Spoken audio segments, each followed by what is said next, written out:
A very warm welcome for King Charles and Queen Camilla arriving at Lansdowne Park this afternoon to a large crowd of people hoping to catch a glimpse of the royals during their visit to Ottawa.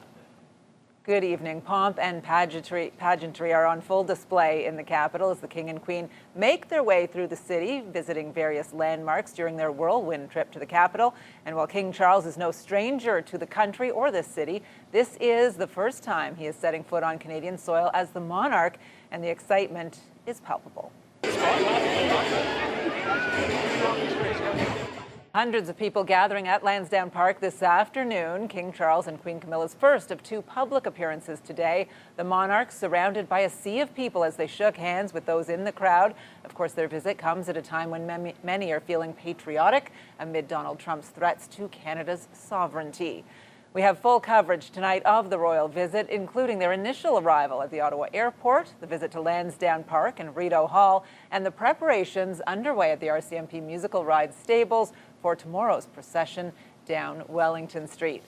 We begin with CTV's Stefan, who is live on Wellington Street for us tonight. Steph. Patricia, whirlwind trip are the words of the day.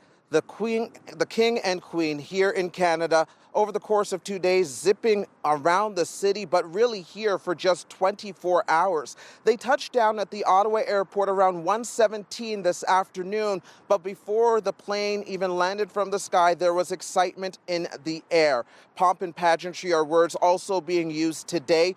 The King and Queen were greeted by Prime Minister Mark Carney, Governor General Mary Simon, Ontario's Lieutenant Governor, as well as 3 Indigenous leaders. We also know that amongst the VIP were high-ranking military officials, and amongst them, an exciting moment for students from Stittsville and Gatineau. A special moment for them that we will definitely probably not soon forget, and perhaps have stories to tell their future children and grandchildren. Queen Camilla was given a bouquet of flowers, red and white, certainly another nod to Canada's sovereignty and our nation's flag. And after that, they were off to Lansdowne.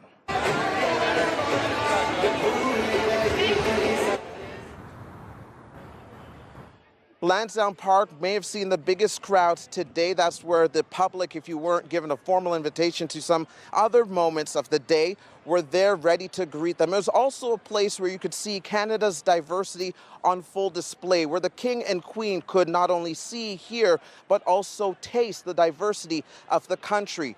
In true Canadian fashion, a vendor of maple syrup handed them a sweet treat. After that, it was off to Rideau Hall.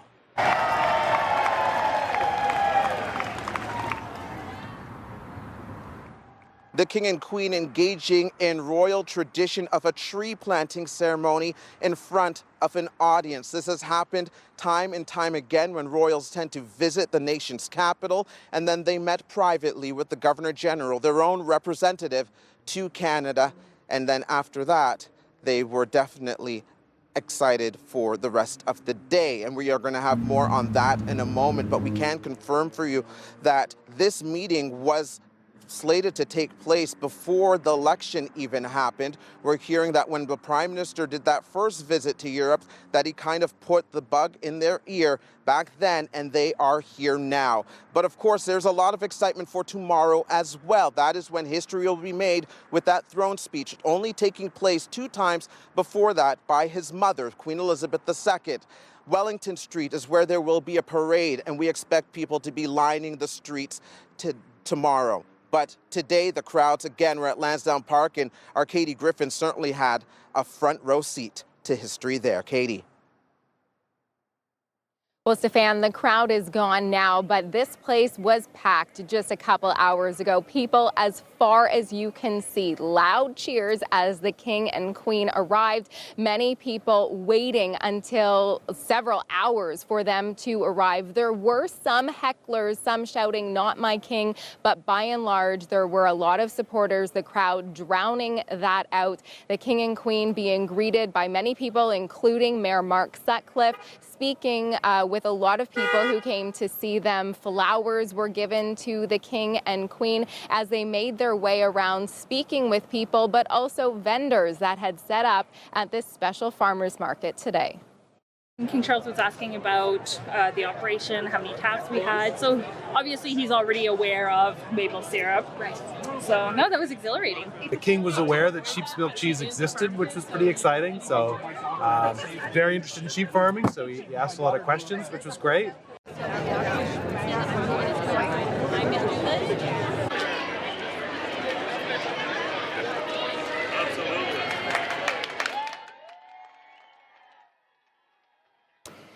So after the vendors, of course, doesn't get much more Canadian than this. The king dropping the puck on a street hockey game alongside someone we know pretty well in this city, former longtime Ottawa Senators, Chris Phillips. The crowd, again, was massive, some bringing flowers and showing up early for a chance to see the king and queen up close. So I think it's important to be here to represent that there are a lot of people that enjoy them and follow them and are interested in the ties between our two countries. So yeah, it was important to be here and show support.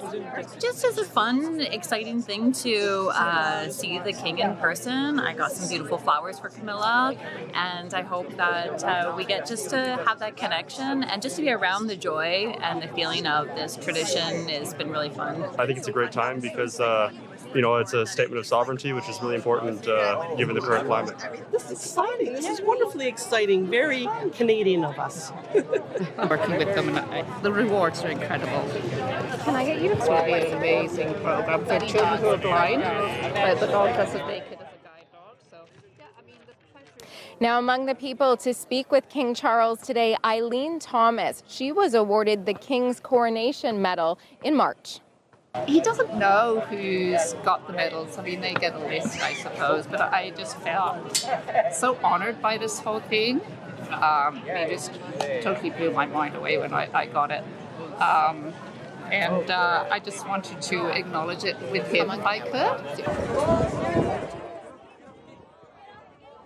And Eileen was awarded the medal for her many years of volunteerism and work with guide dogs. And so you heard it a little bit from her there. She said it was an honor to receive that, but more so of an honor to meet him and to thank him and to show the person behind the name that receives that medal. And she said getting to do that, getting to say thank you in person, getting to shake his hand was the icing on the cake, she said. In this case for today, that would probably be royal icing. Stefan.